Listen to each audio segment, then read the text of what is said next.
Asiknya main kuda-kudaan berbentuk macan. Perahu dan kereta ini berayun-ayun ke depan dan belakang. Mainan kuda-kudaan berbagai karakter ini dijuluki Art of Kardus. Kalau yang ini namanya rumput laut jenis ulva.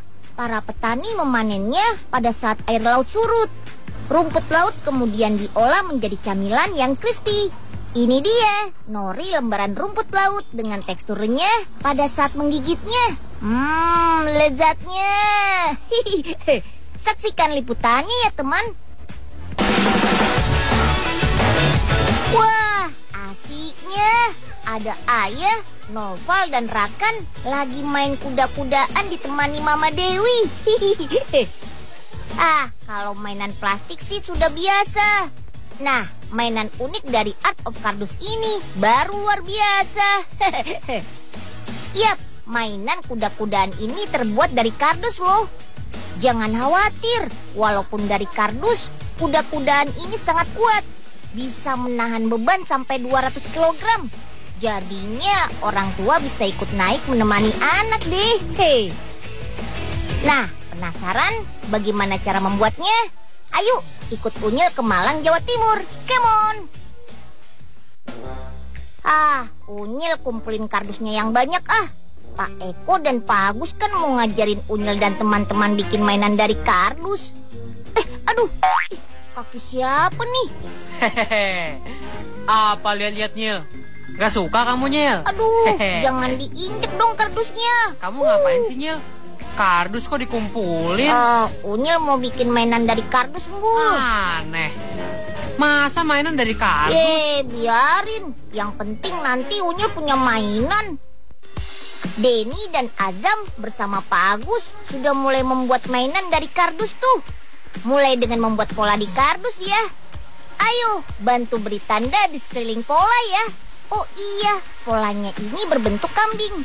Yap, karena ketika memulai usaha di 2011 lalu, Art of Kardus membuat kuda-kudanya berbentuk karakter kambing. Tapi kini berbagai karakter bisa dibuat mulai dari binatang, perahu, kereta, dan lain-lain. Tapi tetap bisa menggunakan cetakan kambing ini. Langkah selanjutnya adalah pemotongan pola. Biar Pak Agus saja yang mengerjakannya. Hati-hati ya Pak. Oh iya, kardus yang digunakan harus tebal dan lebar. Biasanya Pak Agus mendapatkan limbah kardus ini dari para pengepul di kota Malang, Jawa Timur. Oke, tinggal dilepaskan dari potongannya. Tuh, sudah jadi deh. Bagian inilah yang menjadi badan kuda-kudaan. Dirakit menjadi bentuk 3 dimensi seperti kambing sesungguhnya. Sekarang waktunya mengelem bagian badan. Lem yang digunakan adalah lem putih. Butuh 5-6 lapis badan yang harus direkatkan. Biar makin tebal, jadinya makin kuat deh. Ayo, Azam dan Ramadan, bantu Pak Eko ya. Nah, kalau dikerjakan bersama-sama kan jadi lebih cepat selesainya.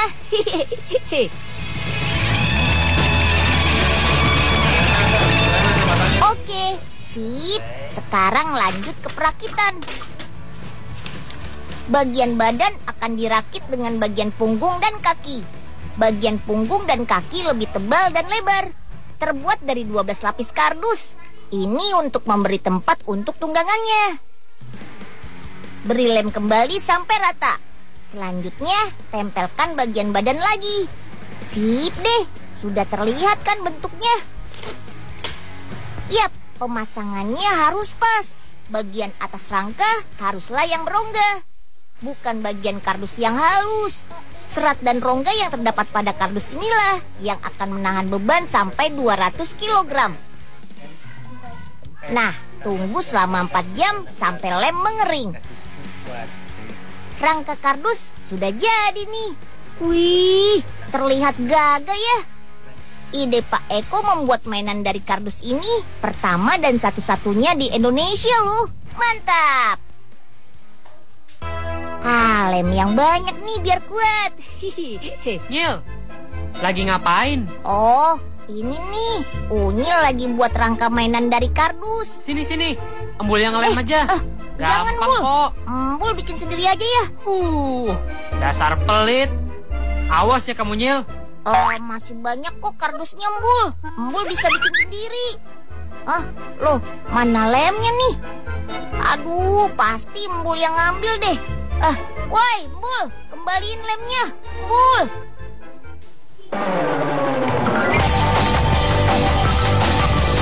Oke, lanjut lagi yuk. Rangka mainan harus ditutup dengan busa dan kain boneka. Nah, sekarang siapkan busanya dulu. Buat polanya nih. Ayo, pola hewan apakah ini?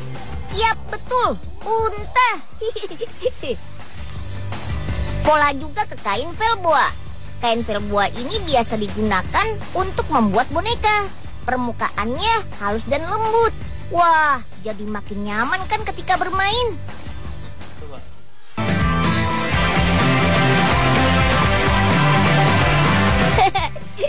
Teman-teman Unyil lagi membuktikan nih kalau mainan kardus ini kuat. Padahal kuda-kudaannya kan belum jadi. Yap, lapisi rangka kardus dengan busa. Lem yang digunakan adalah lem kayu. Pelapisan rangka dengan busa ini biar mainan bisa empuk. Oke deh, sekarang lapisi kembali dengan busa berpola unta. Ayo teman-teman, bantu Pak Eko ya.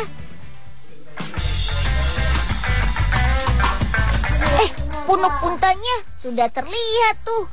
Oke deh, isi bagian dalam mainan dengan busa biar makin empuk. Sekarang lapisi dengan kain velboa. Harus dipaskan dulu nih, lalu jahit deh. Nah, pasang kain ke bagian leher unta. Sekarang kepalanya siap kita pasang deh. Pembuatan mainan kardus ini butuh waktu sekitar 4 hari. Dalam sebulan, Pak Eko bisa membuat 40 mainan kuda-kudaan. Harga 1 unit mainan kuda-kudaan ini mulai dari 500.000 sampai 1.200.000. Penjualannya sudah ke seluruh Indonesia loh. Untuk limbah kardus yang tidak terlalu lebar dan tebal, Pak Eko dan Pak Agus mengkreasikannya menjadi mobil-mobilan loh. Wih, kreatif banget ya. Berkat hasil karyanya ini, Pak Eko dan Pak Agus sering memberikan pelatihan membuat mainan kardus ke masyarakat loh. Wah, keren banget ya. Asik, kapan lagi bisa naik harimau? Nyil, ikutan dong. Aduh, asik. Ikut-ikut aja sih, Mul. Jangan kenceng, Nyil. Pelan banget sih. Jangan kencang-kencang, Bul. Biarin, Nyil. Aduh. Bukan, sakit, Nyil. Makanya, Bul, kalau main jangan rusuh. Ya, kena batunya deh.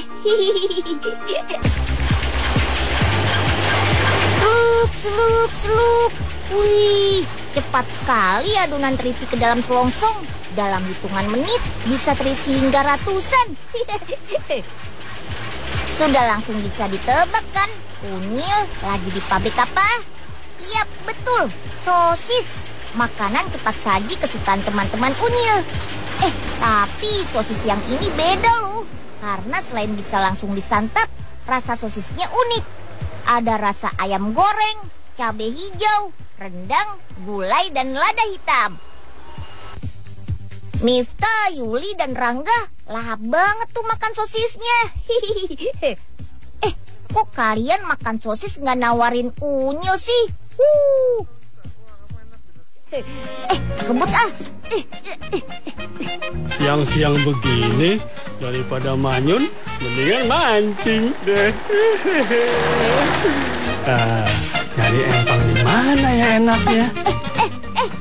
Awas.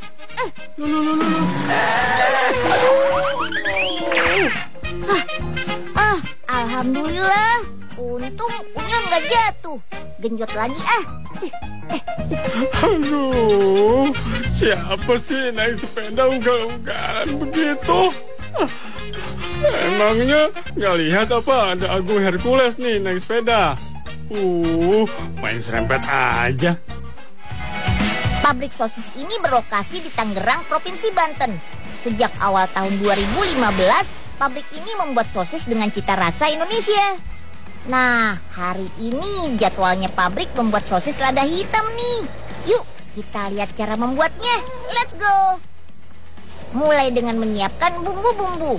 Terbuat dari bubuk ketumbar, lada hitam, bubuk bawang putih, bubuk lada hitam, dan bubuk cabai.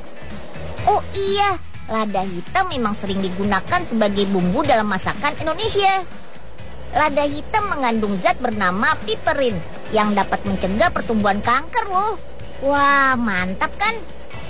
Nah, bahan untuk adonan sosis lainnya adalah tepung MTS, yaitu sejenis tepung tapioka dan minyak nabati. Jangan lupa daging ayamnya ya. Gunakan daging ayam bagian paha dan dada tanpa tulang. Masukkan daging ayam ke mesin pencacah.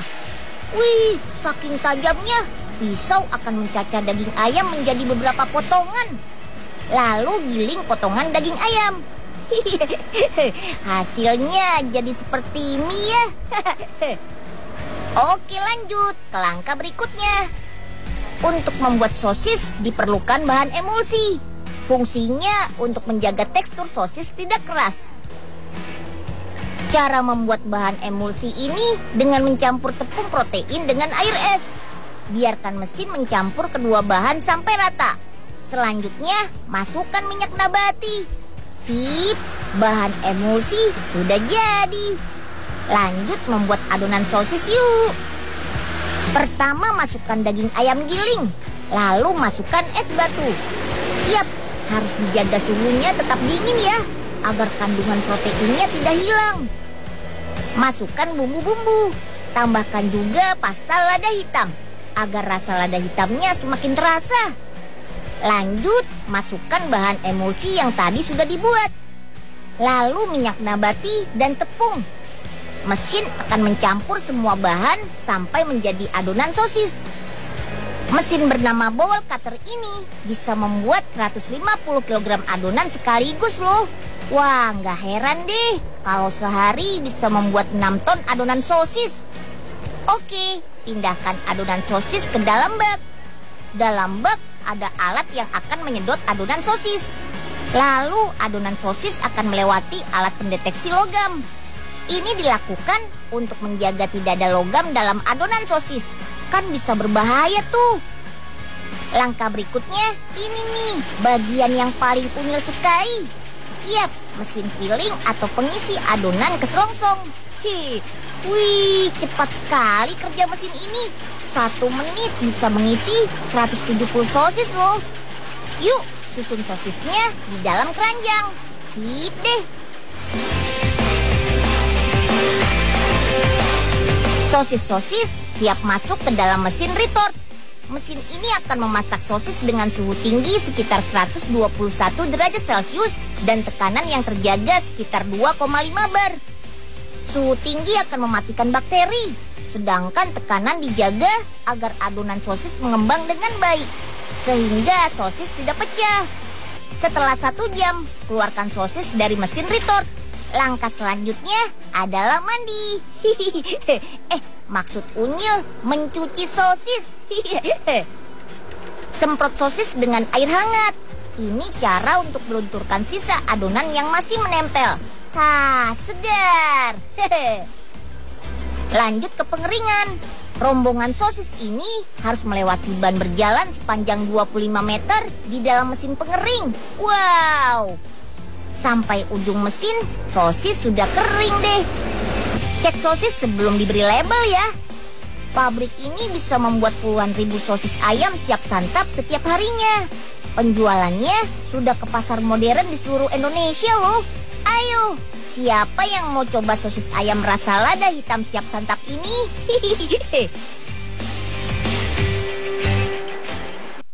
Aduh, mana sih ikannya? Kok kagak nyantol? Apa gara-gara umpannya cuma tulang ikan ya? Pak Ogah lagi mancing tuh. Enaknya bul kerjain nih. Ikan, nongol dong. Setan. Mana ada setan di siang bolong, Pak?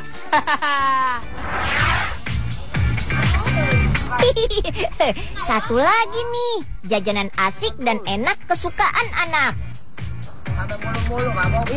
Tenang, gak cuma enak, tapi juga sehat loh. Karena terbuat dari rumput laut yang diolah menjadi cemilan yang crispy. So yummy pastinya. Olahan rumput laut ini dikenal dengan sebutan crispy nori. Lembaran rumput laut dengan tekstur renyah pada saat menggigitnya. Dengan perpaduan aneka rasa yang pastinya bikin kita ketagihan. Oh iya, crispy nori ini asli buatan Indonesia loh. Diolah dari rumput laut jenis ulva yang mudah ditemui. Salah satunya di Pantai Wonosari, Yogyakarta. Come on, ambil rumput lautnya yang banyak ya. Ulva merupakan jenis rumput laut yang mengandung klorofil. Terlihat dari warna hijau yang menjadi ciri khasnya. Rumput laut ini tersebar di berbagai wilayah perairan dangkal seluruh dunia, terutama di wilayah pantai berbatuan. Karena hidupnya menempel pada bebatuan, rumput laut ulva ini dapat dipanen pada saat air laut surut. Dan dalam sehari, petani rumput laut dapat memanennya sekitar 25-40 kg loh. Memanen rumput laut jenis ini biasa dilakukan pada saat musim kemarau, karena membutuhkan sinar matahari untuk perkembangannya. Sip deh, tinggal nunggu rumput lautnya kering aja deh nih. Nyil, nih, Embul bawain rumput banyak buat bikin crispy nori. Tapi nanti Embul kasih yang banyak juga ya, Nyil. Ya ampun, Embul, crispy nori itu dari rumput laut, Embul. Bukan rumput buat makanan sapi begini. Sama aja, Nyil. Kan sama-sama Ya rumput. kalau mau, Embul aja yang makan. Awas ya kamu, Nyil. Let's go. Saatnya pengolahan rumput laut menjadi lembaran nori. Mulanya kita cuci rumput lautnya sampai bersih ya. Bersihkan dari akar dan juga pasir yang melekat. Oh iya, jenis rumput laut ini juga sering disebut sebagai selada laut loh. Terlihat dari bentuknya yang memang mirip seperti selada. Selada laut ini termasuk sumber makanan yang sehat bagi manusia. Karena mengandung serat yang cukup tinggi sehingga dapat membantu memperlancar pencernaan. Masak rumput laut yang sudah bersih dalam air mendidih. Jangan terlalu lama ya, cukup sampai layu saja agar gizi dan vitamin yang terkandung tidak rusak. Sip, angkat dan diamkan sebentar hingga uap panasnya hilang.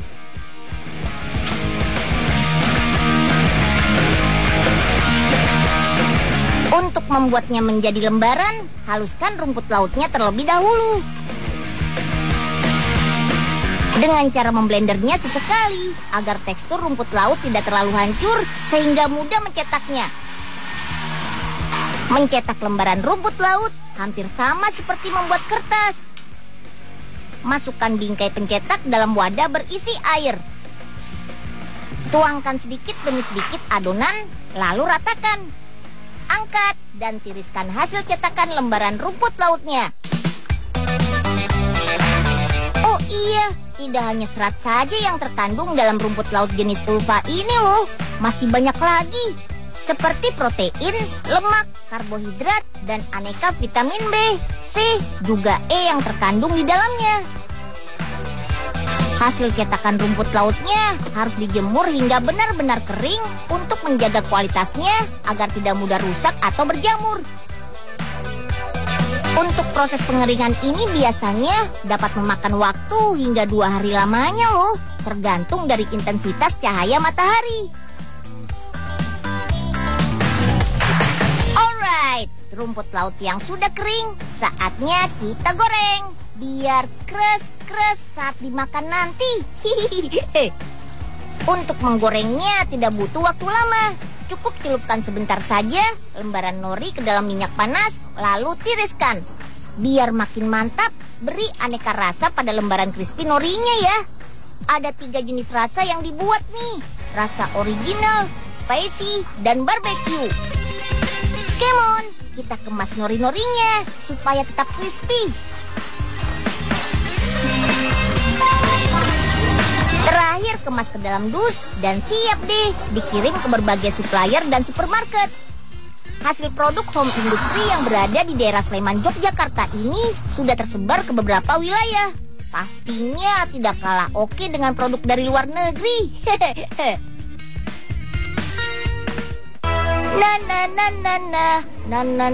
Awas! Minggir! Embul mau lewat nih. Dong. Hati-hati dong, Bul. Wah! Hah? Tuh kan, Unyil bilang juga apa? Ada banyak cara untuk tampil cantik dan terlihat unik. Salah satunya dengan mengenakan tas bernuansa etnik yang satu ini nih. Tas tradisional Kalimantan Timur ini terbuat dari kulit kayu pohon jomo, yaitu jenis pohon yang banyak tumbuh di hutan-hutan tropis Indonesia. Kulit kayu memang paling cocok untuk dijadikan bahan baku aneka kerajinan karena mempunyai tekstur yang elastis, serat yang kuat, serta daya serap yang cukup tinggi. Nah, selain ini masih ada kreasi hasil alam Indonesia lainnya loh. Saksikan selengkapnya hanya di laptop si Unyil Trans 7.